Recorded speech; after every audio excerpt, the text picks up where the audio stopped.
Off of Campground Road near Rubbertown, construction is underway on a data center. No tenant has been announced, but Louisville Gas and Electric is preparing to energize it. What will the data center produce? What kind of data are we crunching in there? Utility companies want to attract more data centers. They're asking to build more power generation before it's clear who will pay for it. There is no customer for the data center, and so for the moment, we're on the hook. This worries people like Elisa Owen with the Sierra Club of Kentucky. Data centers are large warehouses that hold servers or computers. This is video of data centers in central Ohio from our sister station in Columbus. They run hot and need lots of air conditioning and water to power things like artificial intelligence. This is unprecedented demand. According to LG&E and the developers, the Rubbertown data center will need 400 megawatts of electricity when at full capacity. LG&E says that's equivalent to 280,000 residential customers. In its entire 16-county service area, LG&E had 411,000 residential customers last year. That means this one building will need as much electricity as 68% of all of LG&E's residential customers. So I think it helps to give people metrics like that. While the utilities say there are no large data centers online in Kentucky, there are some smaller ones, like a Humana data center in Simpsonville. To power hyperscale data centers and what the utilities call other economic development load, LG&E and KU are asking to build more power generation. They have a $3.7 billion request before the Kentucky Public Service Commission to build 2 new natural gas generators and extend the life of a coal generator. It takes a lot longer to build generation than it does a data center.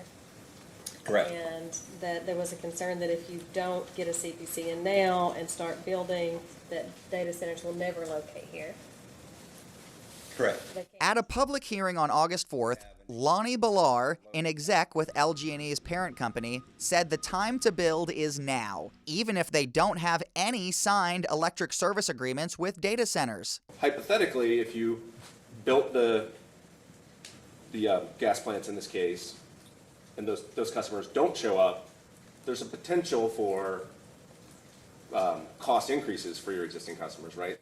A lot of hypotheticals there. That assumes, one, that we move forward and build when there's no data center or other economic development load coming, and it also assumes that there are no other mitigating measures that we took in the interim. The utilities have some cost recovery measures pending before the PSC, including a tariff for data centers over 100 megawatts. A spokesperson confirmed there could be additional rate hikes associated with the new generation, saying, quote, typically, cost recovery for those investments would be addressed in subsequent rate requests.